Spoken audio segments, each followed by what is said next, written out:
Boa noite, meus irmãos. Boa noite a todos. Sejam muito bem-vindos novamente à nossa reunião pública de segunda-feira da nossa linda e amada Casa FECOV. A gente vai começar aqui novamente com o livro Vinha de Luz, né? Por Chico Xavier, pelo Espírito de Emmanuel. A gente vai ler a lição aqui, número 80, que é a lição que chama-se Como Sofres.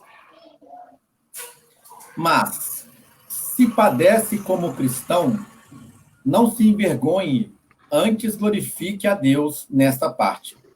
Pedro, capítulo 4, versículo 16. Não basta sofrer simplesmente para ascender à glória espiritual.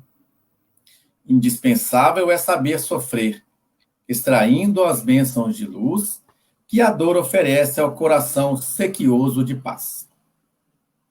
Muita gente padece, mas quantas criaturas se complicam, angustiadamente, por não saberem aproveitar as provas retificadoras e santificantes?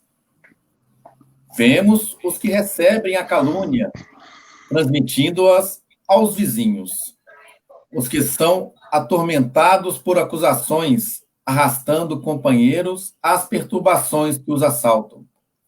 E os que pretendem eliminar enfermidades reparadoras com a desesperação.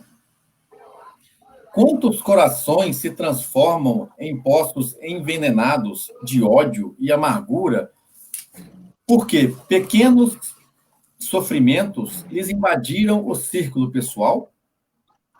Não são poucos os que batem à porta da desilusão, da descrença, da desconfiança ou da revolta injustificáveis em razão de alguns caprichos desatendidos.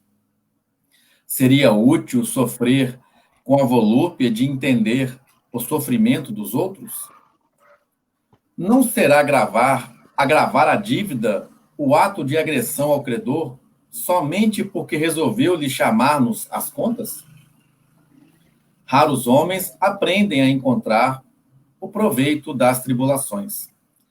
A maioria menospreza a oportunidade de edificação e, sobretudo, agrava os próprios débitos, confundindo o próximo e precipitando companheiros em zonas perturbadas do caminho evolutivo. Todas as criaturas sofrem no cadinho das experiências necessárias, mas bem poucos espíritos sabem padecer como os cristãos, glorificando a Deus. Então, essa lição número 80, ela vai ficar para a nossa reflexão. Então, a gente vai pedir aos irmãos para que fechem os olhos, que elevem o seu pensamento ao nosso Pai Maior, onde vamos agradecer mais uma vez ao nosso Mestre amado Jesus por essa oportunidade do estudo de hoje, desse aprendizado que vamos ter hoje, do esclarecimento que vamos ter.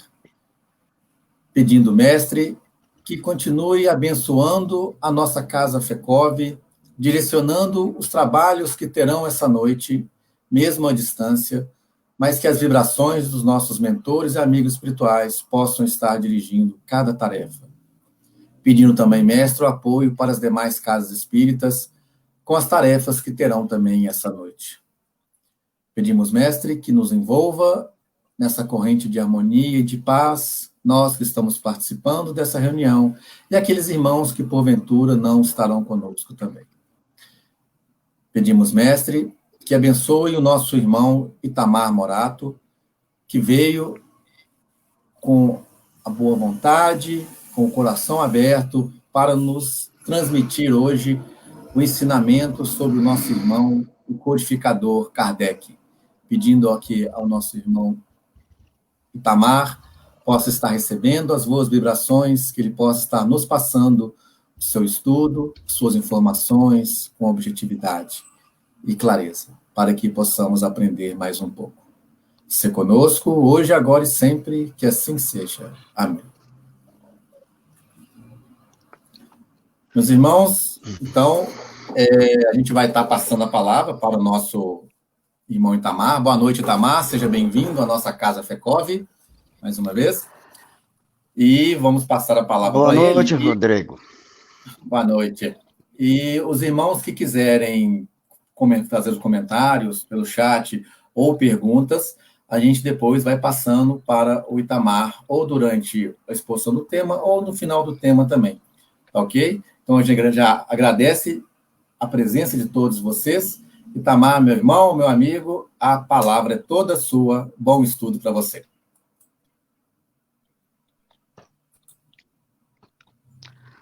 Obrigado, amigo, companheiro aí, que nos dá a satisfação de rever novamente, uma vez que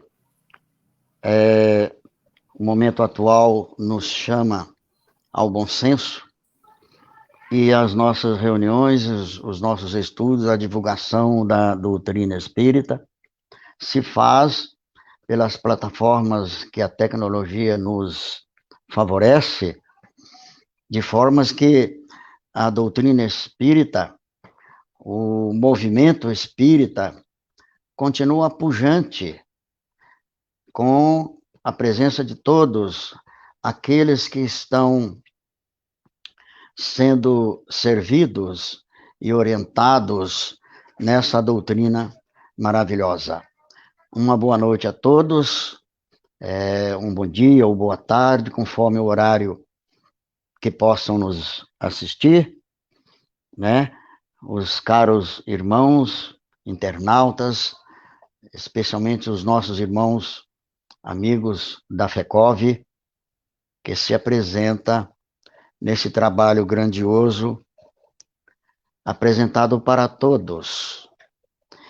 E é muito gratificante, muita alegria termos a oportunidade de rever os amigos, fazer o contato com esta casa querida e nos oferecer a oportunidade de refletirmos sobre tema tão importante para todos nós, que nos sugere uma biografia de Allan Kardec, esse espírito que foi designado pelo Cristo para conviver conosco durante um tempo e receber e transmitir para todos nós essa doutrina maravilhosa, doutrina espírita.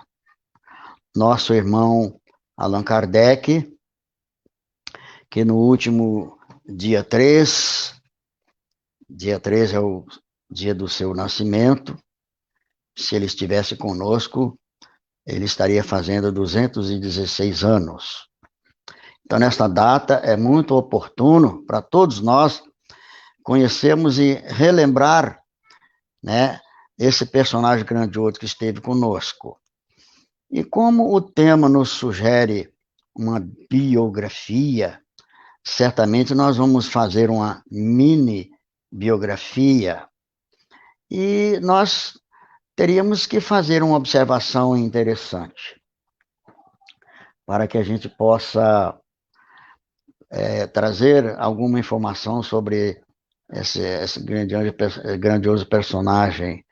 Nós poderíamos dizer, então, que para falarmos um pouco de Allan Kardec, nós fazemos dois momentos.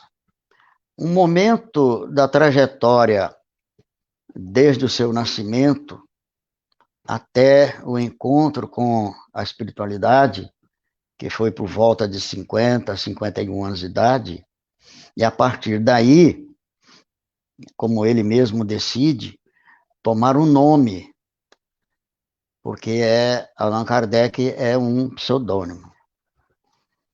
Então, nós vamos falar um pouco desses dois períodos. Um período em que ele se preparou, mesmo não tendo uma consciência direcionada, né? Porque, como ser humano, nós todos temos uma trajetória e há um momento em que nós nos prontificamos a realizar a nossa tarefa. Assim também aconteceu com Allan Kardec. E nós, para entendermos um pouco, dizemos que é muito importante nós conhecemos um pouco sobre Kardec, né? Tão importante como o Espiritismo é conhecer, né, aquele que possibilitou. Segundo a própria espiritualidade, como nós vamos ver no decorrer, ele foi designado exclusivamente para esta tarefa, mas certamente se ele não conseguisse esse desempenho, a espiritualidade certamente providenciaria um outro personagem, como diz a própria espiritualidade, né, o próprio Espírito Verdade, uma substituição, porque estava chegado o tempo do Consolador. Então, quando nós falamos de Espiritismo, certamente nós lembramos das próprias palavras de Jesus, que disse aos seus discípulos a respeito de um outro Consolador. Nós temos estudos no Evangelho segundo o Espiritismo que fala sobre o Consolador prometido por Jesus, e é importante que a gente perceba, através dos estudos da doutrina espírita, que de fato o Espiritismo é tudo aquilo que Jesus falou sobre ele. Naqueles tempos em que Jesus estava se despedindo dos apóstolos, né, em que ele informava aos apóstolos a sua trajetória, que estava já chegando, se aproximando, então ele, como mestre, despedindo dos seus discípulos mais diretos, né, que são os apóstolos. Como nós podemos ver lá no Evangelho de João, no capítulo 14, quando ele fala a respeito desse Consolador. Se me amais, guardai meus mandamentos. E eu rogarei ao meu Pai, e ele vos dará um outro Consolador, a fim de que fique eternamente conosco. Notamos aqui o carinho e a atenção de Jesus para com aqueles que recebeu a incumbência de divulgar o Evangelho por toda a terra, a proteção que é importante para todos. Então ele diz que rogarei ao Pai que envie um outro Consolador. Então, Jesus estava estimulando os irmãos naquele tempo a respeito desse grande momento que aconteceu conosco, né? Com o lançamento do Livro dos Espíritos, em 1857. E então ele diz ainda um pouquinho mais, no Evangelho de João, que esse Consolador é o Espírito da Verdade, que naquele momento, naquela época, o mundo não podia receber porque não vê absolutamente e nem o conhece, mas ele já adiantava aos seus discípulos que eles haveriam de conhecer, porque ficará convosco para sempre, e isso é um fator interessante para nossas reflexões, porque certamente Jesus não veio apenas para eles, né? Jesus veio para a humanidade inteira. Então, Jesus falava para os seus discípulos, aos apóstolos, e ele estava falando para toda a humanidade. Quer dizer, ficar conosco significa estar presente em todos os momentos, anunciando, orientando e nos conduzindo, tal qual o Espiritismo faz hoje, né? Porque poderíamos dizer, então, que o Espiritismo tem um objetivo, uma tarefa, uma missão, e ele realiza exatamente o que disse Jesus. Conhecimento das coisas, fazendo que o homem saiba de onde vem, para onde vai, por que está na terra. Atrai para os verdadeiros princípios da lei de Deus e consola pela fé, pela esperança.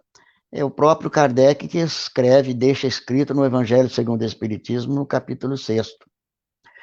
Então, o Espiritismo, que é mais uma revelação, a terceira, significando uma revelação divina, e nós vamos ver por que essa revelação é divina, Então, revela aos homens a existência do mundo espiritual, a natureza desse mundo espiritual, as relações do mundo espiritual com o mundo material. Naquele tempo da chegada do Consolador, nós podemos observar grandes estudiosos no campo do espiritualismo, já se falava sobre alguma coisa nesse sentido, mas foi o Espiritismo que trouxe com muita clareza para muitos uma certeza da existência do mundo espiritual. É porque, como seres que fomos criados por Deus, uma característica que nos é própria é a imortalidade. E a imortalidade, né, após um início, então, quando Jesus fala que o Espírito Verdade ficará conosco para toda a eternidade, significa que na nossa evolução, em todo momento, e nos momentos que virão, nos momentos que nós estaremos de volta ao plano físico, estará conosco esse Espírito Verdade, esse Consolador. Então, quando Jesus fala que esse Consolador nos ensinará todas as coisas, não significa que nós estaremos aprendendo todas as coisas nessa vida ou numa vida só, né? Porque em cada momento nós nos colocamos em condições de aprender mais todo o seu ensinamento. Mas é bom lembrar que Jesus fala também que esse Consolador iria também nos fazer lembrar daquilo que Jesus estava ensinando lá naquele tempo, porque haveríamos de esquecer alguma coisa, e relembrar significa recordar ou aprender de novo, que é o papel do Consolador, nos ensinar. E certamente Jesus estava nos dizendo que o grande aprendizado é o Evangelho entendido e vivenciado. Então, toda a doutrina de Jesus, ela tem um contexto espiritual. Como dizia o nosso irmão aí nas nossas preleções, hoje não tem como a gente deixar de dar atenção para a nossa vida espiritual, porque mais do que nunca temos a certeza que nós não somos apenas corpo ou somente matéria. Nós utilizamos como instrumento das nossas manifestações. Então, essa doutrina maravilhosa, essa doutrina de lógica, de bom senso, né, de ciência, foi que Kardec nos trouxe um entendimento da valorização da vida espiritual. Então, nestas palavras iniciais, nós observamos, então, a importância de conhecer esse grande missionário, né, que é Allan Kardec. Então, o nosso objetivo é focar nessa personagem interessante e destacar, inclusive, essa missão extraordinária que o nosso irmão veio conviver conosco. Para isso, a gente faz aqui uma referência suficiente para a gente compreender quem é esse personagem, né? Nós sabemos que antes de ser Kardec, antes dele adotar esse pseudônimo, né? E nós vamos falar um pouquinho mais à frente, esse espírito nobre, designado por Jesus, nasceu entre nós na cidade de Lyon, ou Lyon, no país de França, em 3 de outubro de 1804. Ele foi batizado, tomou o nome sugerido pelos seus pais, seus familiares, Hippolyte Léon Denisard Rivaio. Ele nasceu de uma família tradicional, né? Notadamente de magistrados, professores. Ou seja, nós todos, quando chegamos aqui na Terra, nós chegamos num ambiente que nos favorece as ferramentas para o nosso aprimoramento. Então, esse espírito, Hippolyte Léon Denisard, nasceu nessa família. que daria para ele as condições necessárias. Seu pai chamava Jean-Baptiste Antoine Rivail. Sua mãe, Jeanne Louise Duhamel. Como dissemos, apesar de a vocação da família seja a advocacia, né, o jovem desde cedo manifestou a intenção e o interesse para a educação, para o estudo da ciência e da filosofia. Assim, então, até aos 10, alguns autores falam 12 anos, o jovem Rivaio fez os seus estudos, então, na sua cidade natal. Foram os estudos preliminares. E então chega o momento de avançar no seu ensinamento intelectual. E naquela época, os seus pais, os seus familiares, direcionaram para uma escola muito, digamos, famosa pelo seu processo educativo na época, de um professor muito conceituado, professor Pestalozzi, na cidade de Verdun, na Suíça. Esse pedagogo, ele tinha processo especial para ensinar os alunos, né, considerando as características de cada um. Era uma pedagogia muito moderna e bem avançado para o seu tempo. E era uma escola muito concorrida. E ali foi encaminhado a criança, o jovem, né, o menino Rivaio, para o Instituto Pestalozzi, na cidade de Verdun. Ali era uma escola especializada em todos os estudos normais, né, os estudos normais em que se estudava na época. Mas havia um diferencial em outras matérias, né, outros estudos, como a astronomia, a botânica, né, e estudos filosóficos. Também estudava-se muitas línguas, tanto que Kardec ele é um poliglota, né? Então, ali nesta escola de aprendizado bastante avançado, deu as bases fundamentais. Mas o menino Rivaio, ele tinha uma característica interessante, né? Muito inteligente, muito interessado, muito perspicaz no aprendizado. E logo ele se manifestou de forma bastante avançada no seu aprendizado. E chamou a atenção do mestre, de tal forma que, em pouco tempo, estava lá o jovem Rivaio, apresentando os seus estudos, lecionando para os seus colegas, aqueles que não tinham muito aproveitamento, né? Então, estava lá o jovem Rivaio ajudando os seus coleguinhas. Ou seja, em breve tempo, o mestre até utilizava como uma espécie de monitor. E, além disto, o mestre tinha uma confiança nesse jovem.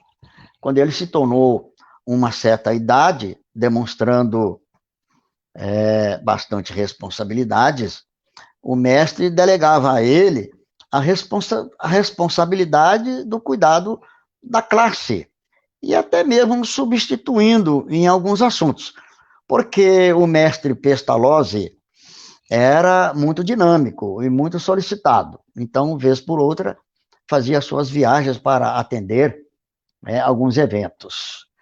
E esse jovem Rivaio, então, se destacava, notadamente na filosofia, no estudo das línguas. Também estudava teologia. Ou seja, nesse tempo da escola de Pestalozzi, em Verdun,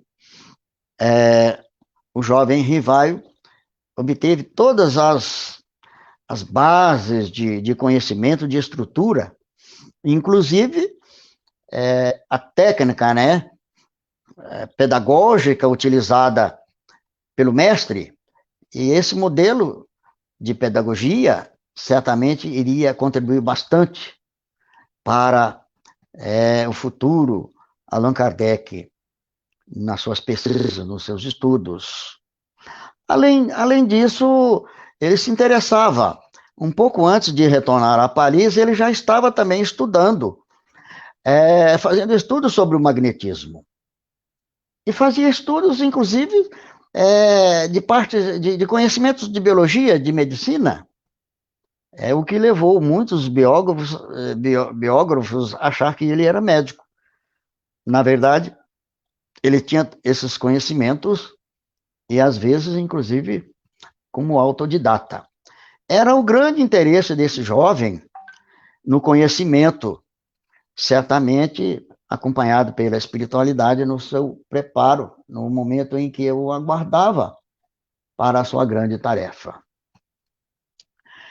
Após esses estudos lá no Instituto de Verdun, ele retorna então para Paris, capital francesa, a cidade de luz do seu tempo.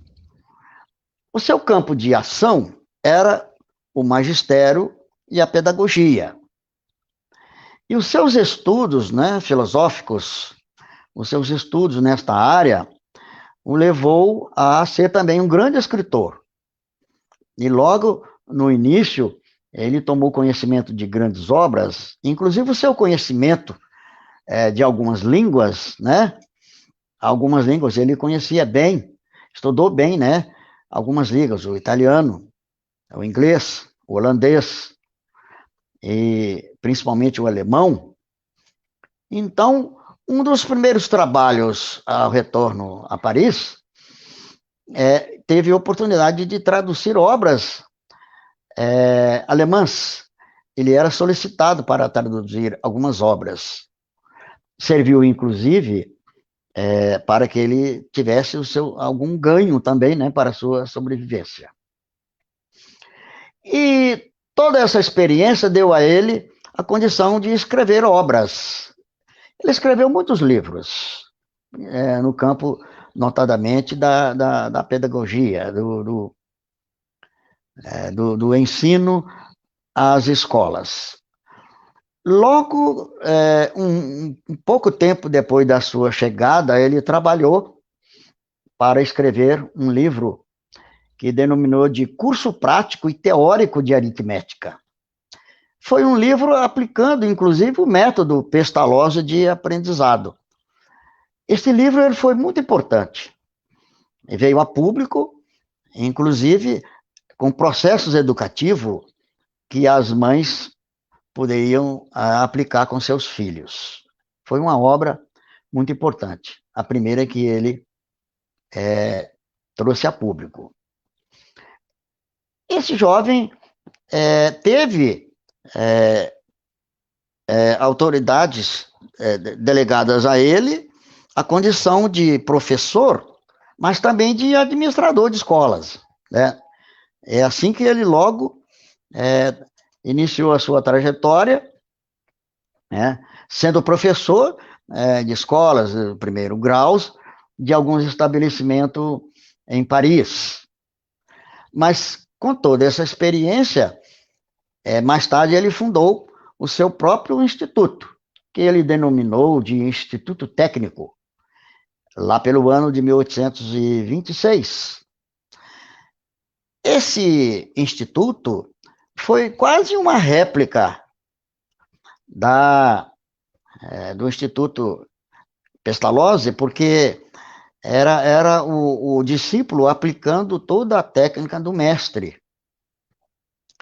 Este instituto, que funcionou por alguns anos,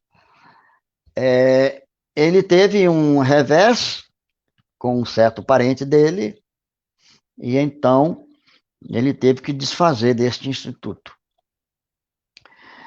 Mas ele também teve conhecimentos importantes na área da ciência, da contabilidade, o que levou a ele a trabalhar por alguns anos como contabilista de algumas casas comerciais. Eram algumas atividades que ele tinha para a sua sobrevivência. Mas ele continua, né, escrevendo, ele continua trabalhando no sentido de trabalho na pedagogia.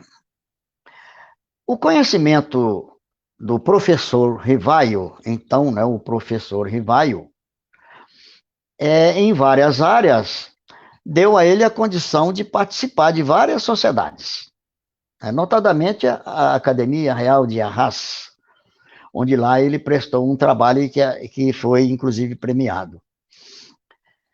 Como pedagogo, certamente foi a sua maior dedicação, né? A atenção para o ensino público. E algumas obras do professor Rivaio foram utilizadas, adotadas pelo então Ministério da Educação francês. Em 1832, o professor Rivaio conheceu, né, a senhorita Amélie Gabrielle Baudet, uma jovem, segundo alguns biógrafos, diz que ela era uma poetisa, mas ela também uma professora e atuava nas escolas. Isso foi muito importante, esse encontro de Kardec com a muito carinhosamente chamada de Gabi, que serviu muito, não apenas em auxiliar, né, o seu marido na recepção, da condução, do estudo da doutrina espírita, na divulgação da doutrina espírita, no tempo, colaborou imensamente com Kardec. Mas mesmo depois do desencarne de Kardec, quer dizer, todas as obras, a divulgação, o movimento espírita que existia na época, ficou sob a sua guarda. E aí é que ela se mostrou grandiosa na condução desta tarefa.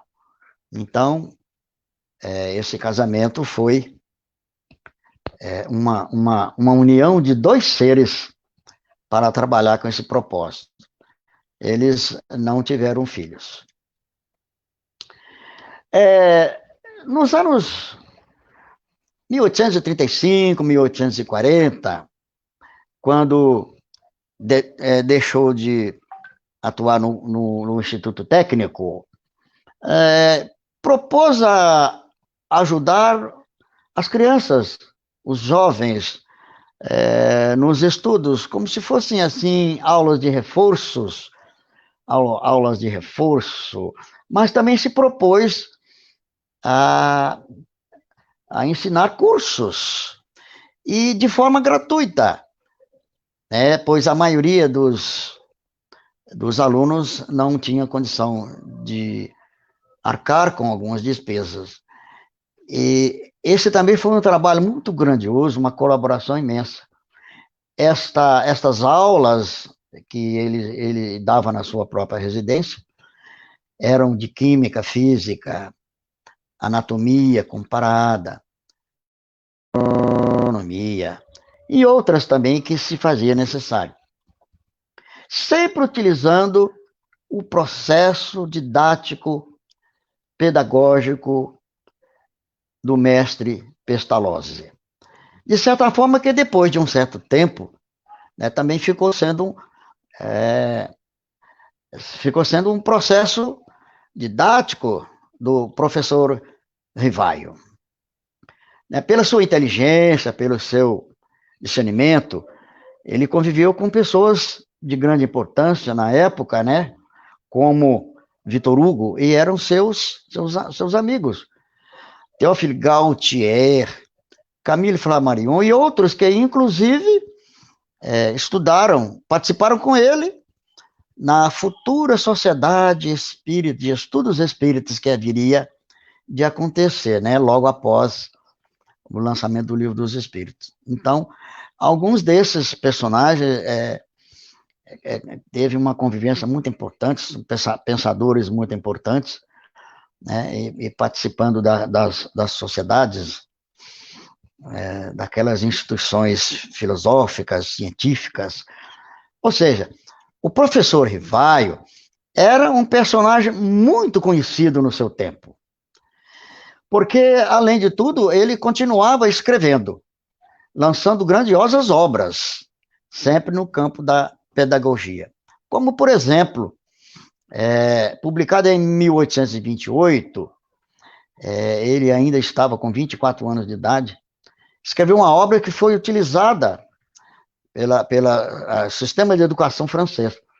Era o plano proposto para a melhoria da educação. Esse plano ele era muito importante, sempre aplicando aquele processo pestalozziano.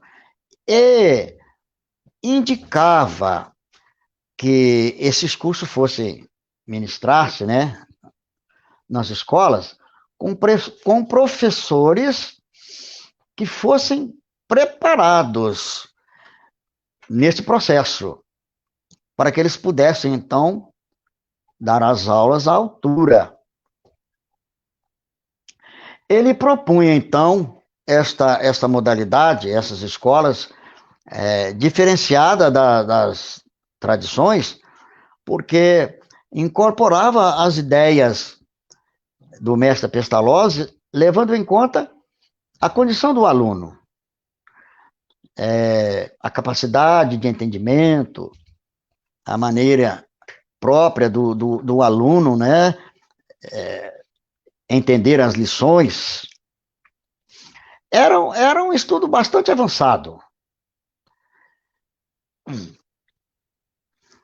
Ele sempre trabalhava na questão da democracia da educação, ou seja, o processo de ensinamento era público e era levado ao maior número possível de pessoas, né? Notadamente esse método em que preparava os alunos para grandes saltos no seu conhecimento. Podemos citar aqui algumas obras importantes, escritas, né, pelo então ainda professor Rivaio, muito conhecido no seu tempo. E é interessante notar que, depois que ele veio de encontro à sua verdadeira missão, parece que, misteriosamente, de um momento para outro, o professor Rivaio deu campo para Allan Kardec, de tal forma que, quando procuramos nas enciclopédias Hippolyte Léon Denisard, não tem uma biografia, uma biografia exclusiva. Logo, é remetido para Allan Kardec. E aí vem toda a sua biografia. Então, grandes obras ele deixou para ser aplicada no sistema de ensino. Como, por exemplo, um livro que fez muito sucesso, alguns até nas universidades, Gramática Francesa Clássica, Manual dos Exames para Títulos de Capacidade. Então, eram obras grandiosas. Nós temos, por exemplo, outras obras que fizeram muito sucesso. Qual o sistema de estudo mais em harmonia com as necessidades da época? O título do livro é uma pergunta, o que levou, certamente, a um aprimoramento, né, do sistema educativo da época. Também ele escreveu um livro com o título Catecismo Gramatical da Língua Francesa. Ou seja, são diversas obras que, certamente, para falar para alguma dessas obras levaríamos bastante tempo, mas o que importa é que essas obras mostravam exatamente esse personagem, né? Esse famoso professor conhecido no seu tempo. Então, ele dizia o seguinte: os meios próprios para se educar a juventude são uma ciência bem distinta, que se deveria estudar para ser educador, como se estuda a medicina para ser médico. Olha que interessante. Um professor, aplicando essa metodologia, deveria fazer um curso específico para o aprendizagem da técnica e aplicar com autoridade. É como se um médico precisa estudar para ser médico. Então, um educador, um professor, precisava ser preparado para ser professor. Então, essas eram as propostas que dava ao professor Rivaio muitos títulos, muito conhecido pela Sociedade das Ciências, da Filosofia. E isto foi um fator importante porque Kardec teve que deixar todas essas experiências, não trazer mais à tona o seu nome vinculado com a doutrina espírita, porque logo em seguida ele iria utilizar um outro nome. Dessa forma, ele separava as obras pessoais que continuavam sendo utilizadas, né? Continuavam a ser vendidas, e vendiam, naturalmente, muitas obras foram esgotadas. Separar da, então, doutrina espírita, né, em que ele assinaria com o pseudônimo de Allan Kardec, para não trazer toda aquela fama, toda aquela autoridade que ele tinha como escritor. Mas, muito bem, aqui a gente poderia dizer, então, que a gente começaria a falar da segunda experiência de vida do professor Rivaio, que vai adotar agora algumas posturas e vai se dedicar todos os seus dias da sua vida, a partir de então, para receber da espiritualidade a doutrina espírita, o espiritismo consolador prometido por Jesus. É que naquele tempo, então, enquanto Rivaio desconhecia a sua missão, que o Espírito de verdade iria anunciar, acontecia no seu tempo uma explosão de fenômenos que acontecia na América do Norte, nos países europeus, sobre fenômenos que mais tarde ele, um tanto descrente, porque ele era um cientista, para acreditar, precisava de estudos profundos, de comprovação, para que ele pudesse aceitar. Então, nessas ideias aí, ele só foi tomar conhecimento de fenômenos que aconteciam em Paris, sobre fenômenos que ficaram conhecidos como as mesas girantes, as mesas falantes, que mais tarde ele descobriu que eram manifestação dos espíritos. E essas manifestações aconteciam em toda parte, inclusive porque não conhecia a finalidade desses fenômenos, eram até considerados como diversão nos salões de luxo, dos clubes. E ali as pessoas se reuniam e recebiam, os médiuns, que alguns deles não tinham o conhecimento aprofundado, mas o médium dava a sua manifestação. E a partir desses acontecimentos,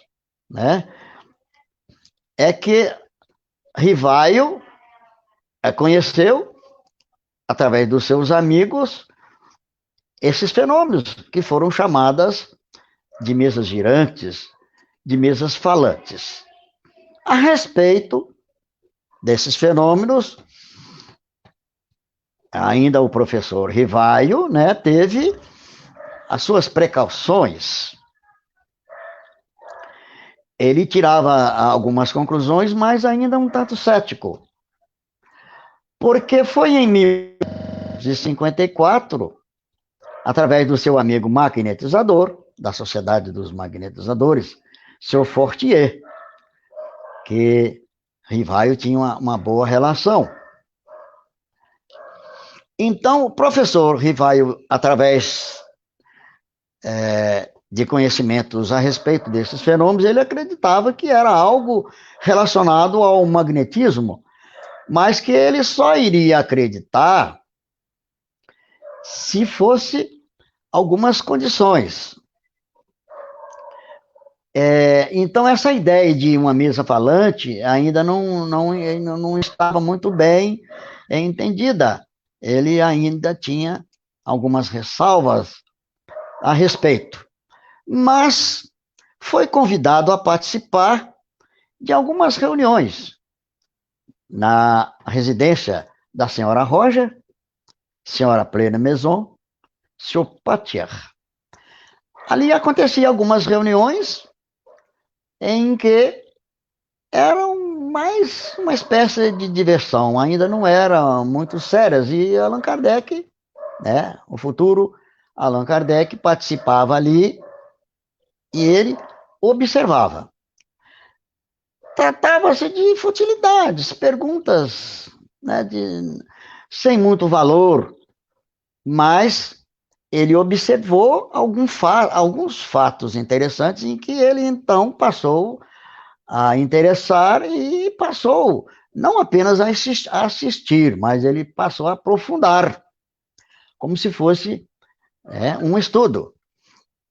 Inicialmente para a sua própria instrução, porque na sua vontade de conhecer, e ele, como era um cientista que fazia as observações lógicas dentro da ciência, né, procurava analisar profundamente, e então ele observou que ali havia alguma coisa, e então ele passou a fazer estudos sérios a respeito. No dia 12 de junho de 1856, já estava ali em algumas experiências, ele recebeu uma mensagem que falava sobre a sua missão, porque ele foi orientado em que ele haveria de, nessas pesquisas, nesses estudos, fazer uma divulgação como uma doutrina. Era uma tarefa, era uma missão. E certamente ele se prontificou a fazer os estudos mais avançados e já fora avisado de que teria assistência dos espíritos superiores. Mas era uma tarefa tão grandiosa que os espíritos superiores alertavam para certas condutas, certas condições, certos cuidados que ele deveria ter a respeito. Então o Espírito de Verdade disse para ele: não esqueças que pode triunfar, como podes falir. E neste caso, outro te substituiria, porquanto os desígnios de Deus não se apoiam na cabeça frágil de um só homem. Se um instrumento se quebra, é imediatamente substituído. Mas Allan Kardec, reconhecendo essa tarefa, logo soube a respeito desse espírito que dizia que para ti chamarei a verdade. Todos os meses, durante 1/4 de hora, estarei à tua disposição. Esse espírito passou a dar assistência a Kardec, inclusive no processo em que ele utilizava para escrever a obra e o Livro dos Espíritos que iria surgir. Então ele reconheceu e disse: pois bem, pois se designar-te lançar os olhos sobre mim para o cumprimento dos teus desígnios, faça-se a tua vontade. E Allan Kardec se entregou então aos seus últimos dias, todos os dias da sua vida, para a organização dessa obra, que precisava de uma metodologia, de um critério, né, para que desta codificação surgisse a obra O Livro dos Espíritos. Como nós estamos falando aqui sobre Kardec, sobre Allan Kardec, né, quem foi, é importante verificarmos aqui algumas características da sua personalidade, porque ele estava lidando, né, com uma tarefa muito, muito séria, que era exatamente as suas condições e dava a ele essa possibilidade de êxito, como ele teve. Então, por exemplo, alguns biógrafos falam que ele tinha uma serenidade e um equilíbrio. Ele tinha serenidade e equilíbrio, porque encarava os fatos mediúnicos sem se perturbar, sem se exaltar, para não tomar iniciativas antecipadas, né? Então, ele tinha a serenidade e o equilíbrio para avaliar e analisar e somente trazer a lume aquilo que ele já havia aplicado um teste científico, um processo científico de pesquisa, de avaliação. Tinha domínio próprio. Ou seja, ele não se entusiasmava em primeiro plano, para que ele não pudesse tomar iniciativas apressadas. Então, ele tinha um domínio sobre todas essas informações. Tinha um cuidado especial e selecionava as comunicações com prudência, com muita prudência. Dizia ele que para evitar a divulgação de fatos ainda não de todo experimentado, examinado e comprovado.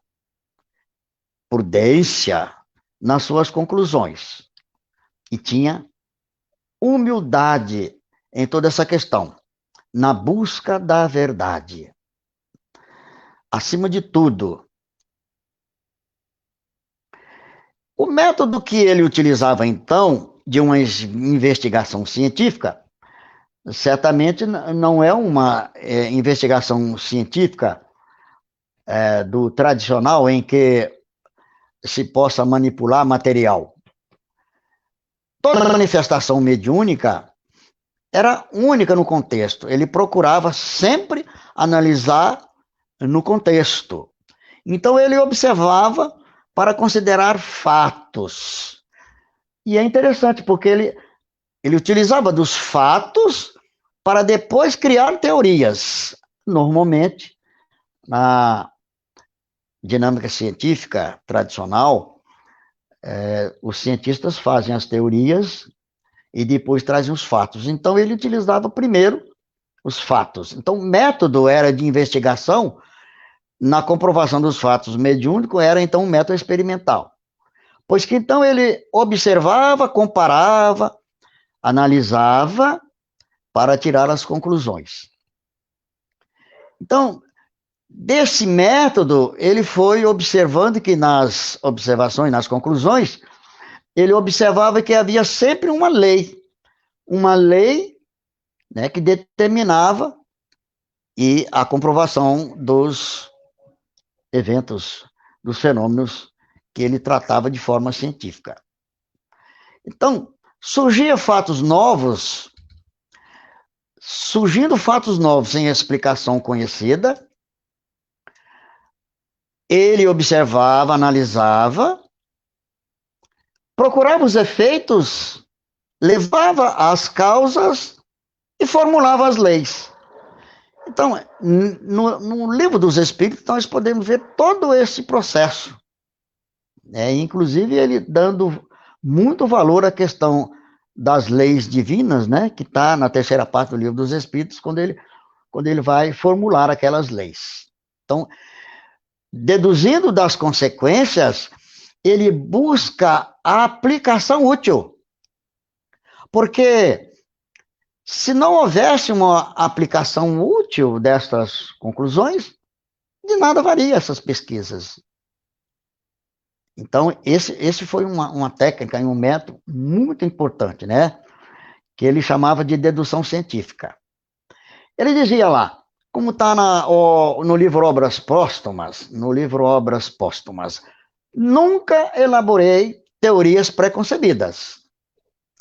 Observava cuidadosamente, comparava, deduzia as consequências dos efeitos, procurava remontar as causas por dedução pelo encadeamento lógico dos fatos, não admitindo por válida uma explicação, senão quando resolvia todas as dificuldades da questão. É importante citar que, quando ele tinha as informações para formar o Livro dos Espíritos, ele utilizou também de um controle universal. Ele recebia as manifestações, os ensinamentos, e observava através de outros médiuns o que era proposto, e as informações eram muito semelhantes uma das outras. É nesta condição é que ele utilizava, né, desse controle universal para que realmente observar que era uma revelação nova, divina, falando sobre todos esses fatos. Então, a universalidade dos ensinos era fundamental para fechar todos os critérios científicos que ele utilizava para, então, trazer os ensinos dos espíritos superiores. É bom lembrar aqui que a maior parte do Livro dos Espíritos ele obteve lá na casa da família Baldin, de duas jovens, e que, além dessas informações, que lá nessas reuniões eram reuniões sérias, ele recebeu dos seus amigos, das experiências, das manifestações, que eles anotavam, foram 50 cadernos, em que eles não sabiam o que fazer com aquelas informações. Então, Allan Kardec utilizou dessa técnica, extraiu desses 50 cadernos diversas perguntas, né, e que ele lançou no Livro dos Espíritos. Então, nós temos aqui, dessa técnica utilizada por Kardec, a fidelidade das informações que foram trazidas para os espíritos, dos espíritos, para ele configurar o livro, codificar o Livro dos Espíritos. E é interessante porque Allan Kardec tinha um senso muito aguçado, né? Ele tinha uma intuição muito aguçada, e às vezes ele tomava algumas iniciativas que eram comprovadas pelos espíritos, e em algum momento em que estivesse em desacordo, a espiritualidade ensinava, ajudava, dizia a ele, corrija ali, corrija aqui.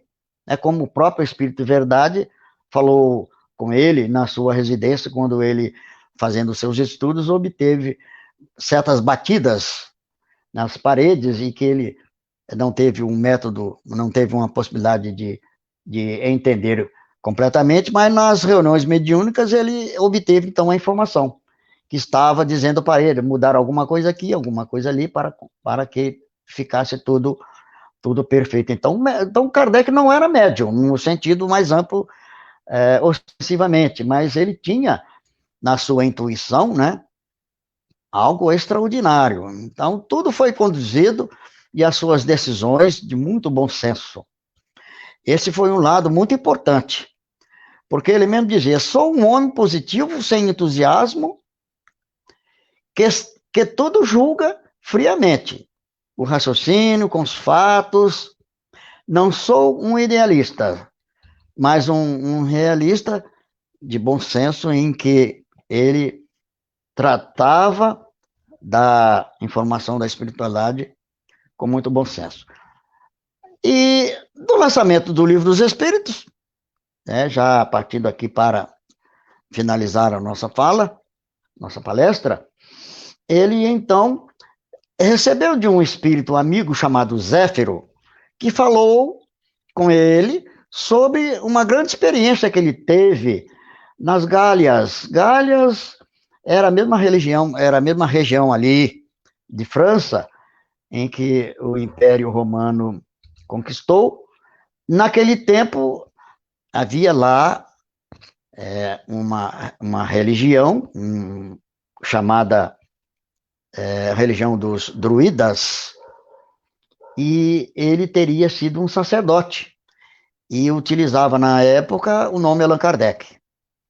E mais tarde, então, na publicação do Livro dos Espíritos, ele aceitou esta sugestão, assinando as obras como Allan Kardec, como nós dissemos no início, para não fazer, né, uma conexão com as suas obras como professor e escritor que ele era.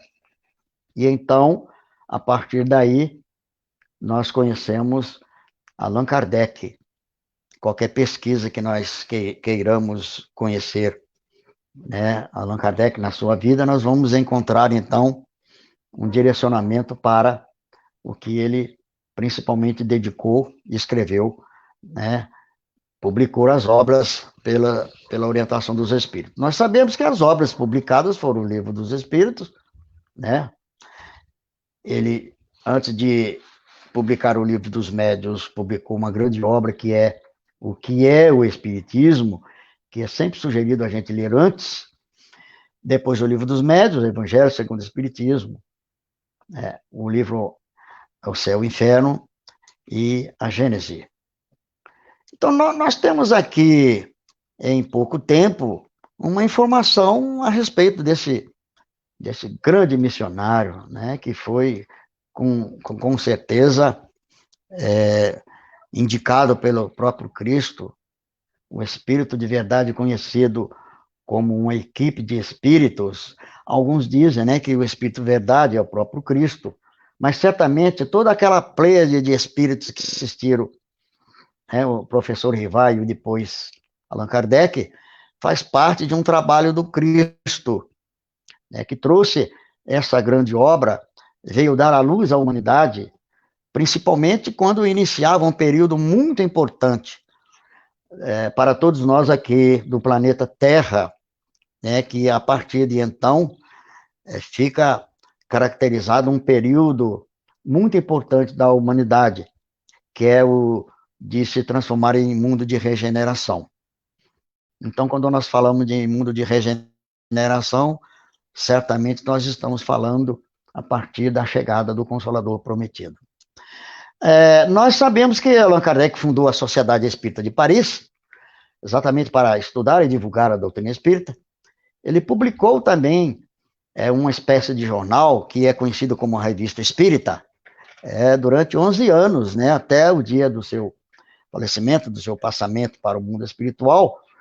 E essa publicação, essas publicações, que nós conhecemos como a Revista Espírita, foi o mecanismo que ele teve na época para difundir e divulgar o Espiritismo, que ficou sendo divulgado para o mundo todo. Na sua época, nós poderíamos dizer que existiam muitas instituições espíritas criadas a partir do modelo da Sociedade de Estudos Espíritas de Paris, em toda a Europa, inclusive Estados Unidos, nos países, e veio, inclusive, né, mais tarde, até nós aqui no Brasil, que é um outro assunto muito interessante, que vale a pena estudar, por que e como o Espiritismo veio parar aqui no Brasil.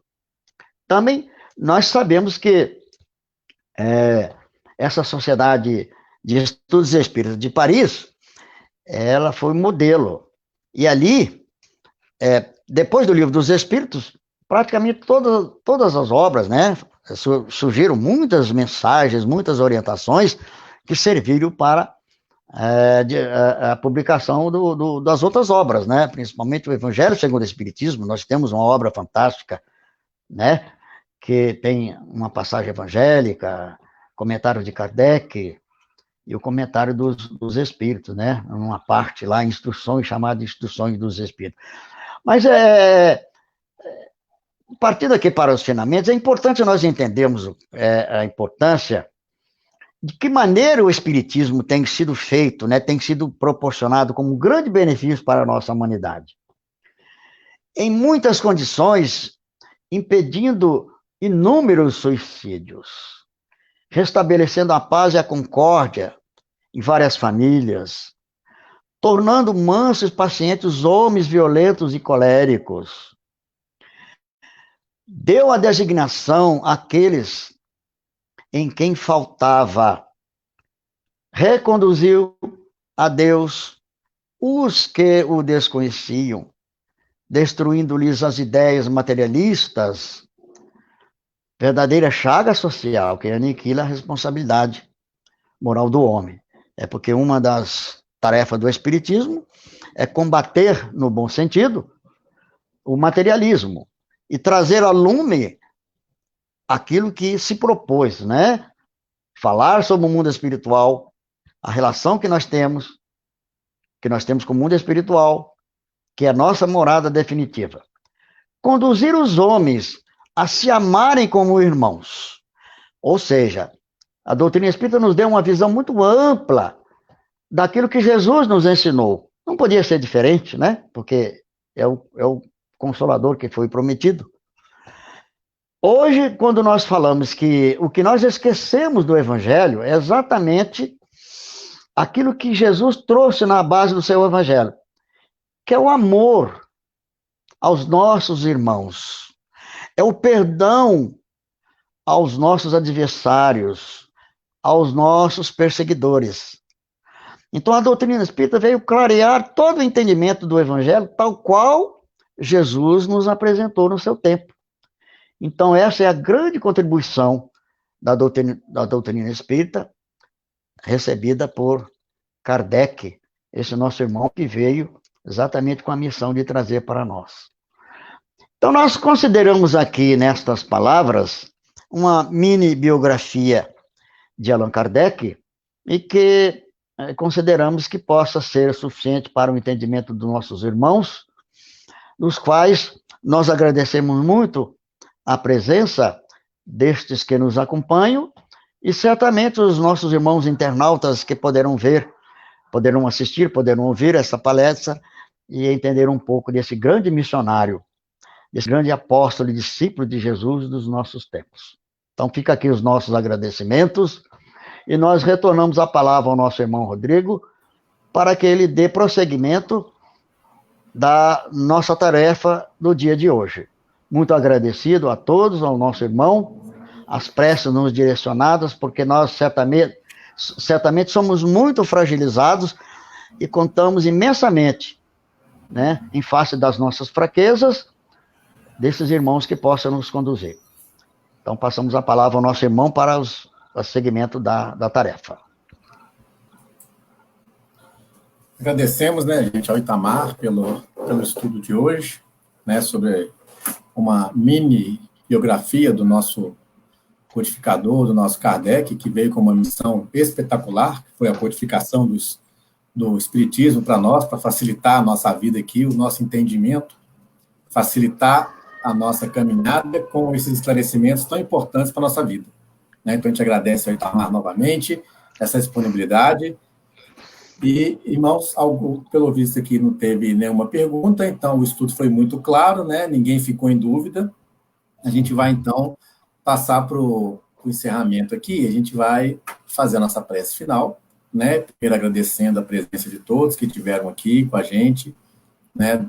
Aprendendo um pouco também, trazendo as vibrações boas para a nossa reunião de hoje, né? E vamos elevar agora o nosso pensamento ao nosso Pai Maior, agradecendo mais uma vez ao nosso Mestre amado Jesus, ao nosso Pai de infinita bondade e à espiritualidade amiga, os ensinamentos que tivemos hoje, o esclarecimento dessa pessoa, desse espírito tão evoluído que veio habitar aqui a Terra, para nos trazer a respeito do Consolador prometido, que foi o Espiritismo. Agradecemos, mestre, por todo esse apoio recebido, todas esse direcionamento, que as tarefas que a casa teve hoje. Agradecemos também pelo apoio que as demais casas espíritas tiveram nos seus trabalhos desenvolvidos nessa noite. E pedimos, mestre, que continue nos abençoando e nos direcionando em nossa caminhada em busca do caminho do bem, em busca da nossa renovação íntima, da nossa evolução moral, que é o que tanto precisamos. Pedimos, mestre, que continue abençoando ao nosso irmão Itamar, fortalecendo a ele cada vez mais, dando saúde a ele, dando esclarecimentos para que ele possa continuar a divulgação do teu evangelho e da tua doutrina. Pedimos, mestre, que continue abençoando a nossa semana para que ela possa transcorrer com a tranquilidade que tanto precisamos. Se conosco, hoje, agora e sempre, que assim seja. Amém. Graças a Deus. Itamar, muito obrigado novamente. Uma ótima semana para você, né? Uma semana boa a todos também, cheia de boas vibrações, né? Que a gente possa transcorrer com tranquilidade dentro dos nossos trabalhos e da nossa casa também. Então, um abraço grande a todos. Fiquem todos com Deus. Né? Então, foi um prazer estar presente com todos. Muito obrigado. Nada, nós agradecemos. Deus nos abençoe. Amém, nós todos. Uma boa noite. Fiquem todos com Deus. Até mais.